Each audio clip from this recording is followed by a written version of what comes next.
Welcome to this episode of Religion and American Life, a podcast of the Boisi Center for Religion and American Public Life at Boston College. I'm Zach Karanovich, the graduate research assistant at the Boisi Center and today's podcast host.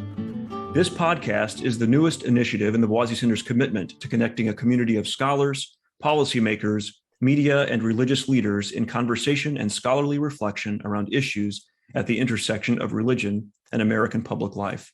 In March of this year, the Boisi Center, along with Fordham University's Center on Religion and Culture and Loyola University Chicago's Hank Center for the Catholic Intellectual Heritage, co-sponsored a remarkable conference entitled Pope Francis, Vatican II, and the Way Forward. The event, which was held in downtown Chicago, gathered some 90 cardinals, archbishops, bishops, theologians, and Catholic journalists to discuss some of the most pressing issues facing the Catholic Church in the United States. Today, we are joined by the directors of each of these centers to discuss the conference from its idea phase through to the plans for its future. David Gibson, director of the Center on Religion and Culture, arrived at Fordham University in 2017 after a long career as a religion reporter, author, and filmmaker. He began his journalism career at Vatican Radio in 1986, and after returning to the New York area in 1990, wrote for a variety of newspapers and magazines. He is the author of 2 books on Catholicism, The Coming Catholic Church, How the Faithful Are Shaping a New American Catholicism, and The Rule of Benedict, Pope Benedict XVI and His Battle with the Modern World. He has written and produced several documentaries and co-authored a book on biblical archaeology, Finding Jesus, Faith, Fact, Forgery, the basis of a popular CNN series. Michael P. Murphy is director of Loyola's Hank Center for the Catholic Intellectual Heritage. His research interests are in theology and literature, sacramental theology, and Catholic educational leadership. But he also thinks, writes, and engages public media about issues in eco-theology, social ethics, and the literary political cultures of Catholicism. Murphy is a National Endowment for the Humanities Fellow and was also the second director of Loyola University Chicago's Catholic Studies Interdisciplinary Minor Program. His first book, A Theology of Criticism, Balthasar, Postmodernism, and the Catholic Imagination, was named a distinguished publication in 2008 by the American Academy of Religion. His most recent scholarly work is an edited volume, This Need to Dance, This Need to Kneel, Denise Levertov and the Poetics of Faith. And Mark Massa of the Society of Jesus is director of the Boisi Center for Religion and American Public Life. He is a church historian who studies Catholicism in the U.S. in the 20th century. He is the author of 7 books, the most recent of which is The Structure of Theological Revolutions, How Humanae Vitae Shaped Debates About Natural Law. David, Michael, and Mark, welcome. I want to begin by asking about the origin of the conference. Where did the idea come from? What did you hope for? What were the goals of the conference?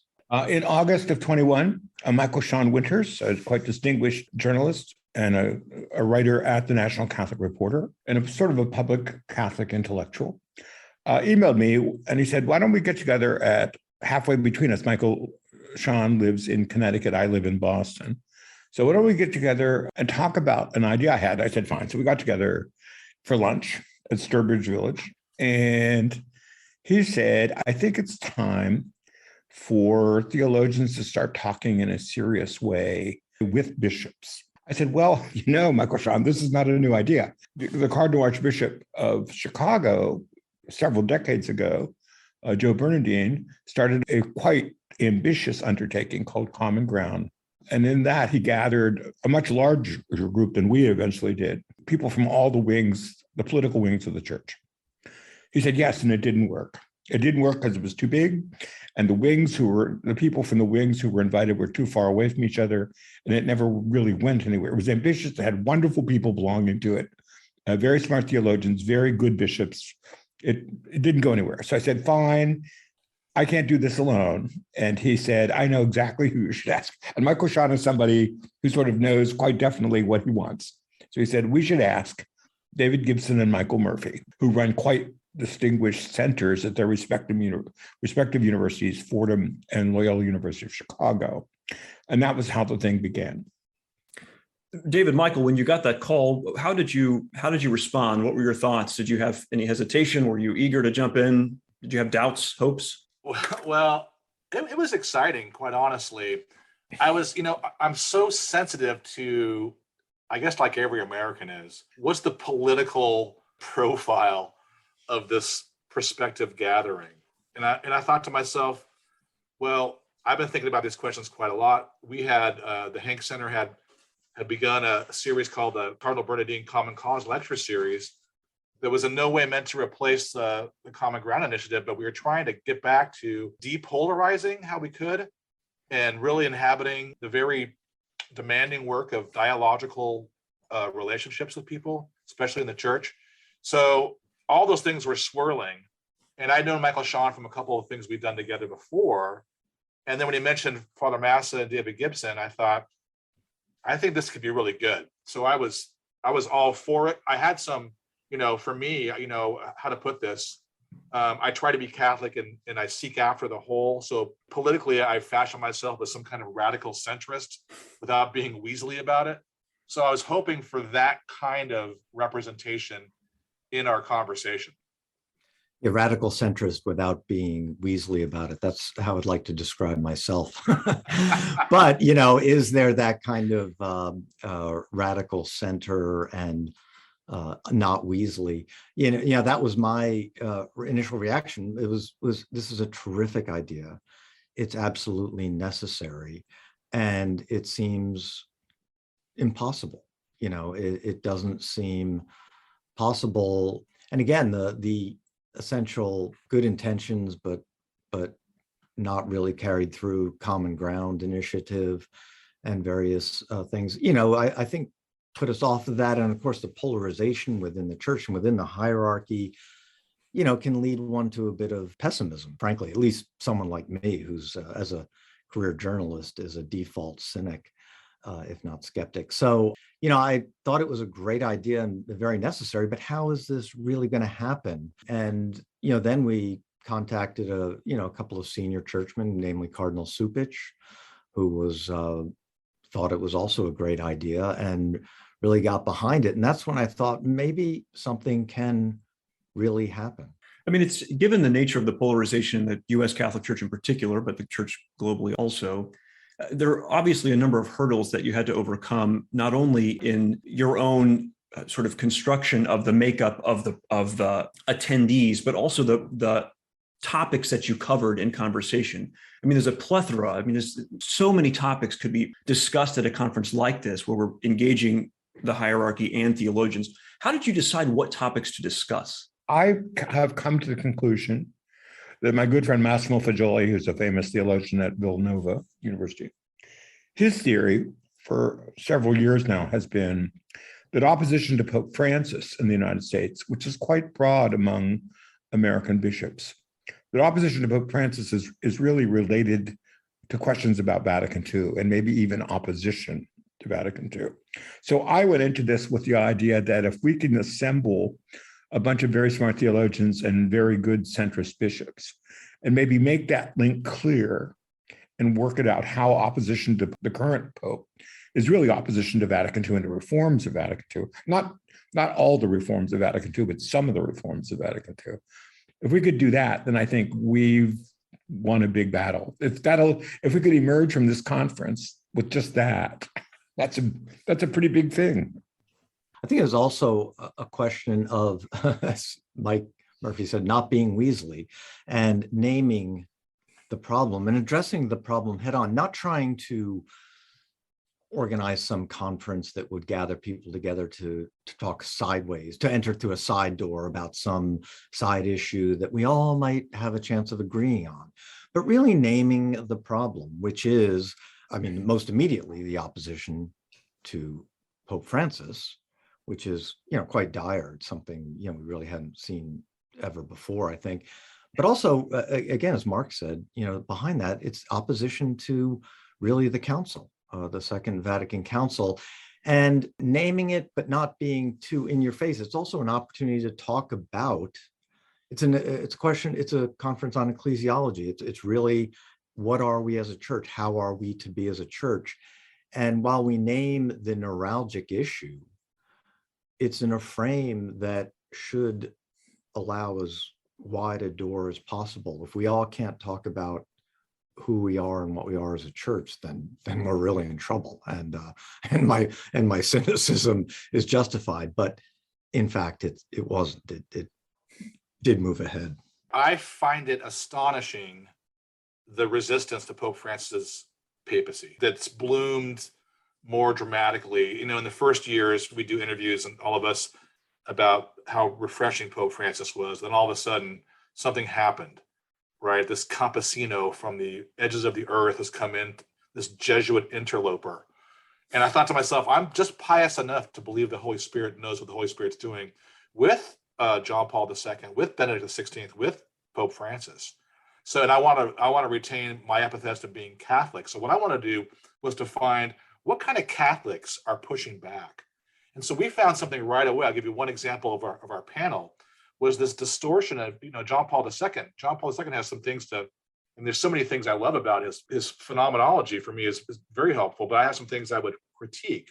However, when you have all these alt-right neocon theologian Catholic pundits who are absolutely perverting something like Sanctissimus Annus, you're in a different land. And so for me, that's when I felt like, hey, I put my hat in the ring and call us to task here. There were some fringe groups, and especially on the right side, there's certainly on the left too, but there's a small vocal majority of, I don't know what you want to call them, but they are harming the gospel and the body of Christ. And that's the way I view it as a Catholic.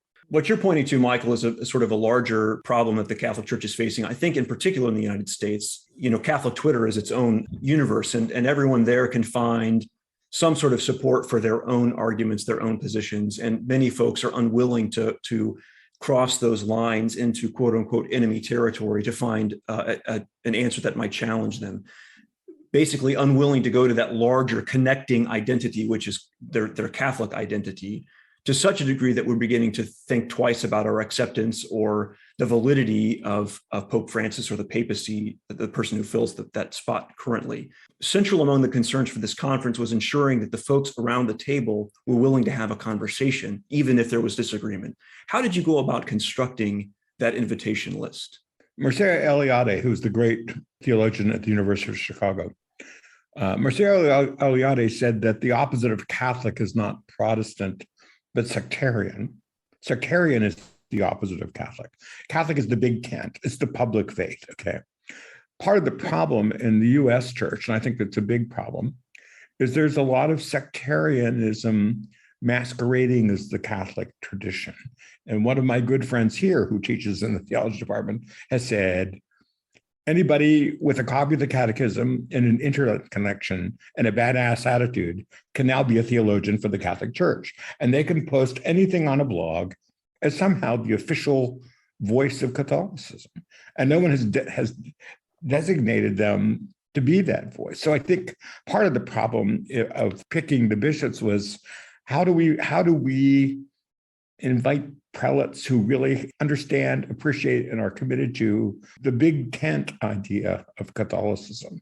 There are a great number of bishops who are open to that dialogical frame of mind. There's a real, obviously, ideological bent to some folks, which I think is particularly prevalent on the far right wing. But really, we wanted to get as wide a range of people, and there are those kinds of bishops out there. And I think that we also, though, wanted to keep the number fairly small to within, total number of 65 to 75 participants. And in order to keep the conversation as intimate and constructive as possible and manageable as possible. And I think it's also it's a point, there's so much focus and responsibility put on bishops in quotation marks. We also wanted to find theologians and journalists and people who were also of goodwill and wanting to come in this with a charitable spirit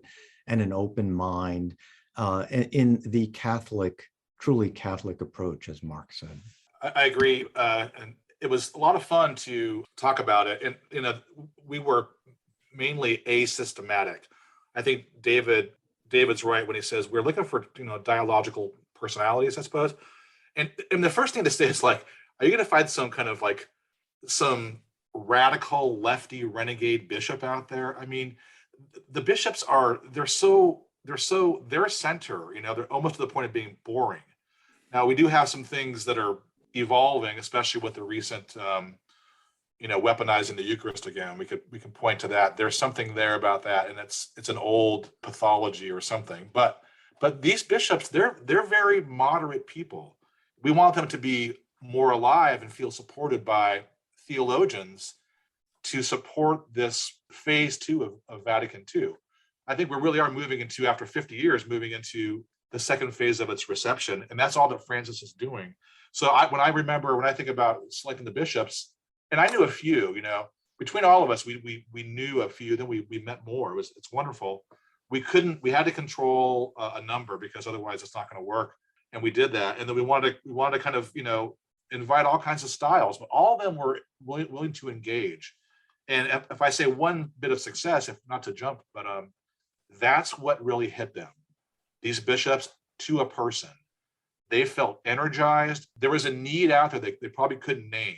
And we all, after COVID, getting together in this kind of communion of persons together, face to face, all kinds of points of view, it energized us. And so what are we going to do with the energy? That's my question for the next meeting as we broaden the tent. But that's my reflection right now on that one. It's also important that it was Fordham, Loyola, Chicago, and Boston College, centers at 3 Jesuit universities. If you can get 3 Jesuit universities to get together and work on something collaboratively, there is hope for the church. And that's only half joking, in the sense that this was no one's particular vanity project. This was not Fordham. This was not Cardinal Supich. This was not one particular churchman, not one particular university. And that really is an important thing. That sends, we're going to have we'll be able to, I think, announce details later at some point, but we're going to have another conference like this at a different university. And again, this is no one's particular project and no university's particular project. And that's really a critical message to send, I think, about what we're trying to do here. David said it so well. That was what was refreshing. And even the staffing, like yourself, you helped, Zach. We had great staff. We had a great team because it was not a vanity project. We were all, and I think that just translated and transmitted right to the bishops. I think there's a spirit there. David and I think all of us, Father Massa, all of our voices, what we didn't have was someone from the West as far as the university goes. So we want to build out.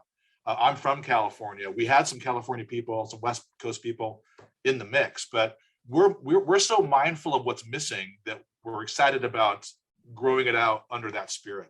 Let me dig in for a moment into the actual conversations that were happening and just point to some of the panels and keynotes that took place.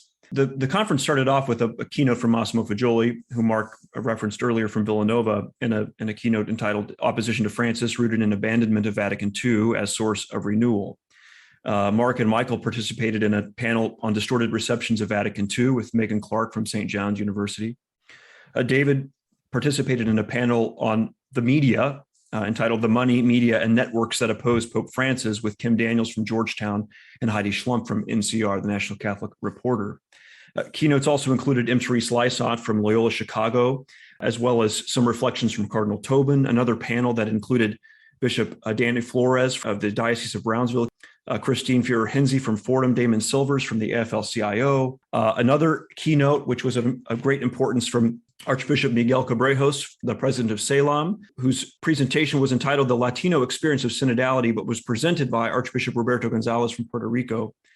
And then another panel with Lou Camelli, who was a priest of the Archdiocese of Chicago, Hosman Ospino from here at Boston College, and Vince Rougeau from the College of the Holy Cross, the new president of the College of the Holy Cross, on pastoral theological ideas for effective collegiality with Pope Francis and receiving Vatican II. I mean, these are not light topics, and these are not light figures. These are major heavyweights in their respective areas.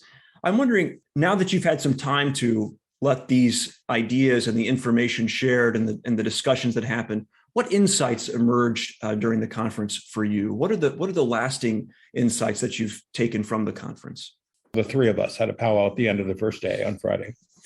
I thought the first day went extraordinarily well, better than I could have hoped, and much better than I could have imagined. The thing that made me a tad nervous was that most of the bishops were a little silent. They were watching, and both David and pointed out, like, well, yeah, they're taking a read of the room, they're trying to figure out. I think doing it again, as David said, we're going to do a second version of this at a different university.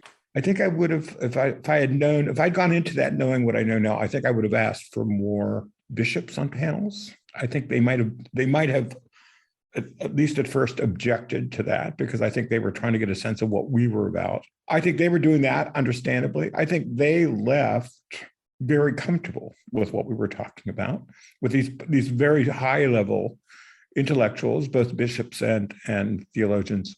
I think they felt left comfortable with those topics, but I would have liked to see a little more formal give and take between the bishops and the theologians and the journalists. And that's something you couldn't have known beforehand, but I think we know it now. Yeah, I think we did have to go, you have to have that initial experience. We framed this out and set it out, because almost like people getting to know each other, you want to have enough activities and you want to have enough structure there so that everybody feels comfortable coming into the room. There's not going to be any dead air.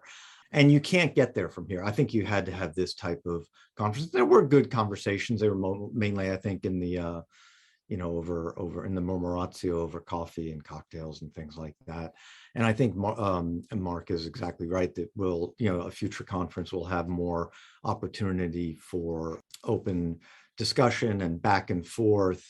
When you go into something, one of these things, especially with churchmen, you always want to tell people they need to speak frankly, and it's mainly as if it's always a one-way street.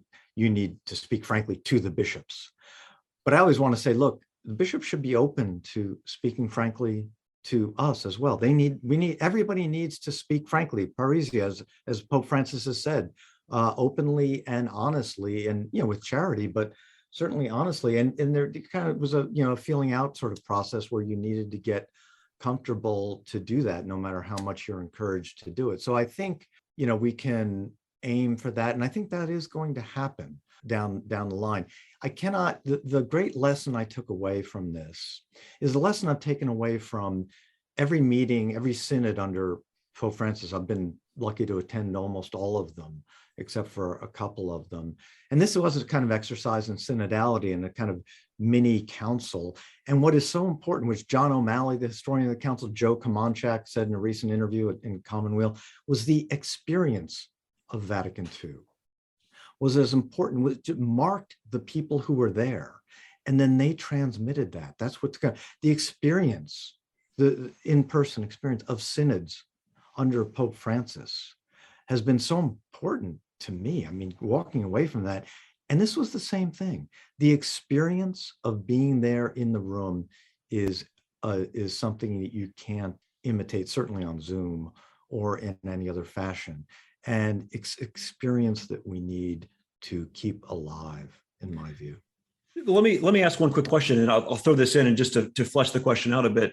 To facilitate that open conversation, I know you implemented Chatham House rule, which was, for the listeners, that you can say what was said, that you can quote what was said, but you cannot attribute the quote to any particular person or any particular position.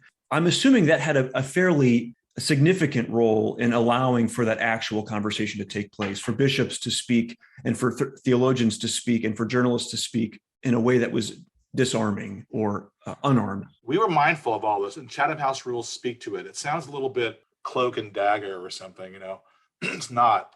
It's an invitation for the bishops to feel comfortable. And so in our first go, we have to have them feel comfortable, and nothing's going to happen. So now, because we've had the experience to follow David, and we'll have a critical mass of people who've repeated this conference, we come right in with a culture. And so, like, what I wanted to see more of at our first event was, we had these circular tables and all these heavyweights and heavyweight talks, as you mentioned, Zach, and people giving all their talks and giving all this information. And we could have had more dialogue at the table, sessions. But I'm not sure if it would have worked on the first day. But it worked on the second day, and it will work going forward. So I think you keep Chatham House because of the need for it, but that doesn't mean it's secret, because we shared our proceedings in the way you're supposed to. I think it really worked, and we really hit the model here. Oh my God, I don't know if you've been listening to EWTN, but it was a secret meeting. And in fact, it was the Sanhedrin, I believe they called it, which given it that, you know. The whole thing, David, I mean, I can't believe that. And I felt sorry for the guy who said that. And for whatever reason he said it, but I felt sad because he does fashion himself, Raymond Arroyo. You do fashion yourself as a journalist, do you not? And why didn't you pick up the phone and call one of us? Did you get a phone call, David? Did you get a phone call? No, it was hilarious. I mean, Mark did an interview with BC the day before. We had a website up on it. Again, it was a conference, like almost any conference. It was invitation only, you know.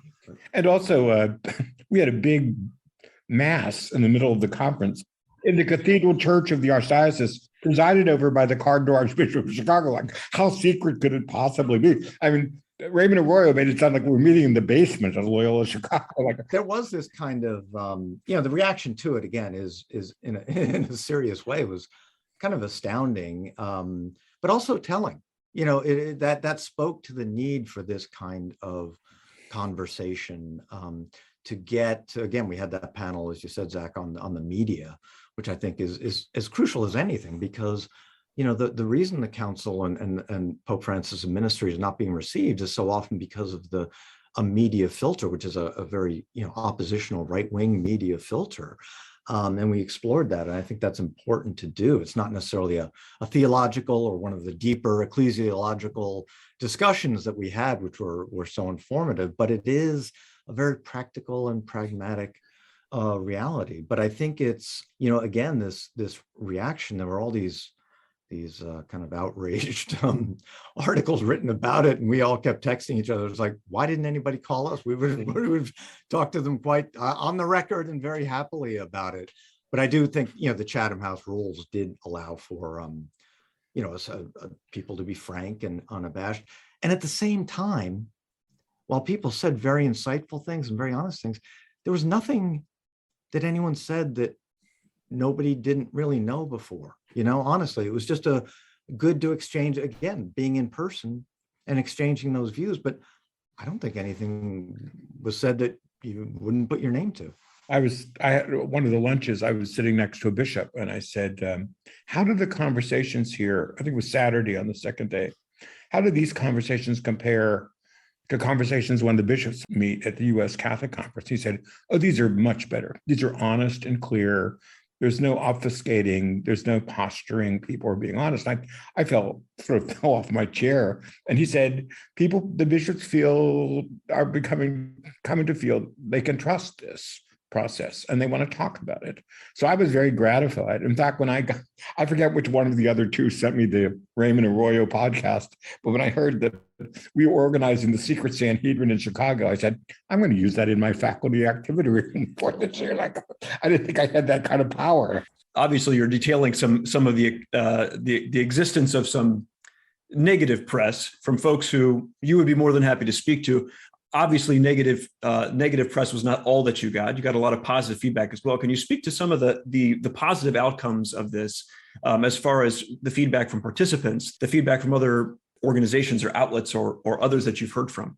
Well, one of the biggest imprimaturs that we got is that we had developed a pretty detailed evaluation that we asked all the participants, including the bishops, particularly the bishops, to fill out before they left. And the vast majority, I forget the exact numbers, but I think 31 of 34 bishops said, please invite me back. I would very much like to be part of the second ongoing conversation. So for me, that was a huge confirmation that all the work that went into the conference was more than worth it.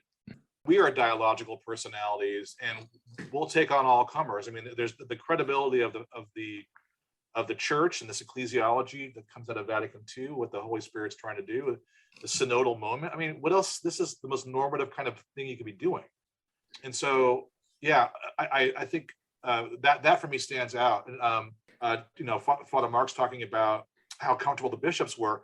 And I thought again at the conference, and I think again now, that famous line, is it Newman or is it Hesburgh? I kind of forget, you know, but the university is the place where the church does its thinking. That's not the only place, but I felt that again. And I felt the bishops we're hungry for those relationships again, after some time of maybe some problematic dynamics between the academy and the USCCB.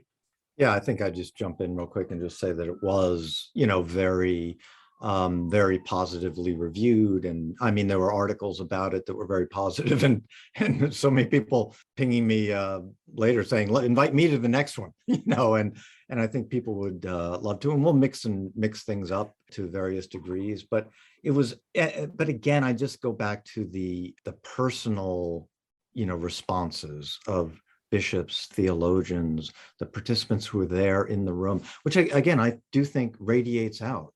And it was just so moving. Massimo Fagioli said it was one of the most important ecclesial events of his life. And Massimo had many ecclesial events in his life. One other quick thing I would say, and Mark Massa referred to it, there was, we were planning this forever and trying to, tight budgets. We all funded it out of our own budgets, and we were trying to keep it very well organized. But at the last minute, of course, the Pope announced that he wanted to consecrate Russia and Ukraine to the Immaculate Heart of Mary on that very day, first day, and huge curveball. All the bishops of the world were called to do this. All of the bishops that we had there were called to do this, and we had to rearrange the schedule so that we had this televised mass in the cathedral there in Chicago. But it wound up, honestly, being a tremendous moment. And I want to reiterate, there was a liturgical heart to everything we did. We had mass with Cardinal O'Malley celebrated the following day. There was a mass, prayer, and a liturgy grounded and centered each day of this conference and the entire thing. So this wasn't just a meeting. It says it's a conference. It wasn't just a conference. It was also a liturgical, sacramental, almost gathering of Catholics in goodwill. And I want to stress that. I know in many ways you have answered the questions about the surprises from the conference and the contribution the conference has made to the life of the church many times over. I'm going to open that question up again, or those two questions up again, in case you have anything that you'd like to add on those points before posing my final question. I think I was sitting next to one of the bishops on the first day, and it was the second day. It was the day that Vince Rougeau spoke, who was the president of Holy Cross, formerly dean of the BC Law School here. And Vince really presented them with a call to action. He said, many of the Catholic colleges have serious scholars who are engaged with and know the Catholic tradition well. And I can't help but feel that we are underutilized by the church, by the episcopacy, for whatever sets of reasons. And there's lots of reasons why some bishops might be nervous about that. But Vince really issued a call saying, we need to help each other more. I mean, the bishops should utilize Catholic higher education better than they do, and we need to listen better than we do to the bishops and the bishops' concerns. So I think for me, one of the big takeaways was this was a fairly serious and heavy-duty listening, 2 days of listening to each other, to two groups of people who always basically inhabit an echo chamber. Theologians speak to theologians, bishops speak to bishops.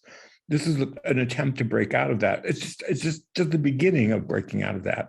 But for me, that is an absolutely crucial, important moment in the American church, where bishops and theologians and journalists can talk to each other earnestly and listen to hard things, not all of which, all of us want to hear, but do so respectfully and take it away. So I thought that was an extremely important takeaway. The life of the church, what are you going to say? But first of all, it's this dynamism and this putting asunder, hopefully, not or minimizing the silos and the echo chambers that Mark referred to, because it happens in the life of both of those, of the church and the academy. You start talking to other audiences, and you both get kind of either more into yourself, in an unhealthy way, maybe with the bishops, more hermetically sealed, not dialoguing with culture. In the academy, maybe you're dialoguing, you're kind of getting off of your unique mission or something, of the life of the Catholic University. So this is a so-called win-win. And these topics were perfect because they were very much Vatican II, kind of a review and to entertain. What I'm looking for in the life of the church and our gathering, and I think that we'll see if we go that way, but are other types of challenges that the university communities and professors professoriate, people like Vince Ruggiero and others can speak to. I want to hear more about the disaffiliation of young people. I want to hear more about the Pope's current agenda, his so-called Laudato Si theology that really does encapsulate so many things in its pristine, almost reforming spirit, everything from care of creation to the technocratic paradigm being very dangerous in lots of ways, to immigration, migration issues, to what the dignity of work, right, and a care economy. So I think that's where the life is for this relationship, is to really take these things on together, and all life issues, right, whole life approaches to things in that way that can be a spirit of reconciliation. That's my hope as we move forward. I would also just add one quick note, and that's the other silo that you can is a danger is to see as purely an American issue. This is obviously, we're doing this because the American church is particularly riven by these divisions, and particularly a locus of opposition to the council and to the Pope. But we don't want this to be an exercise in navel gazing. We are a Catholic church, a universal church, a global church.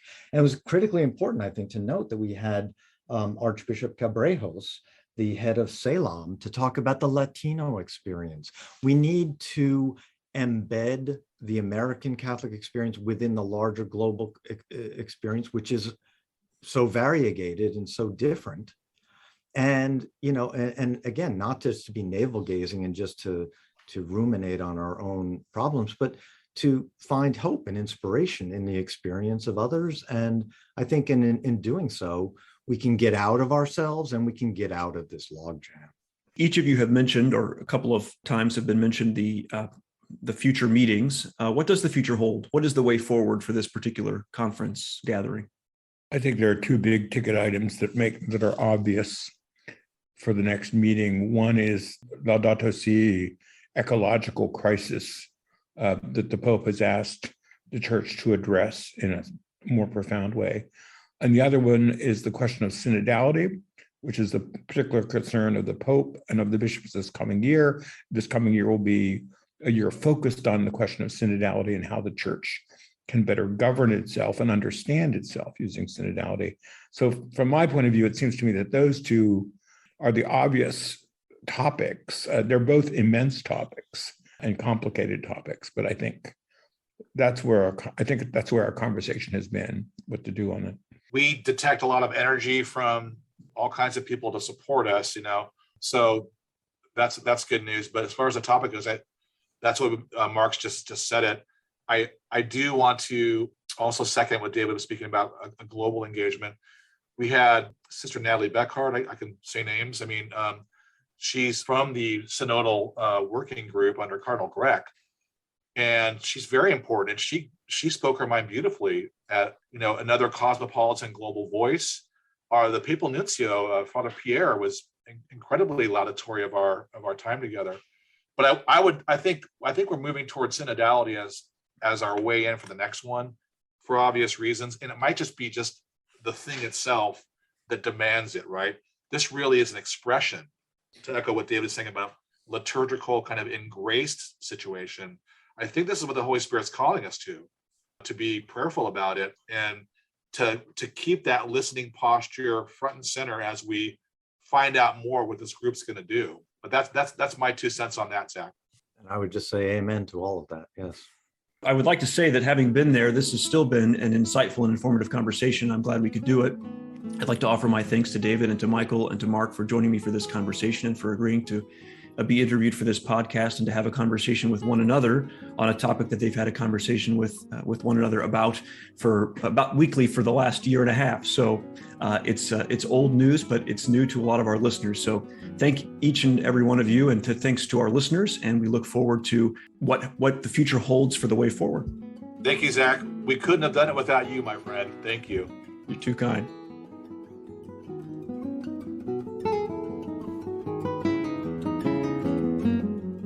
Thank you for listening to Religion and American Life, a podcast by the Boisi Center for Religion and American Public Life at Boston College.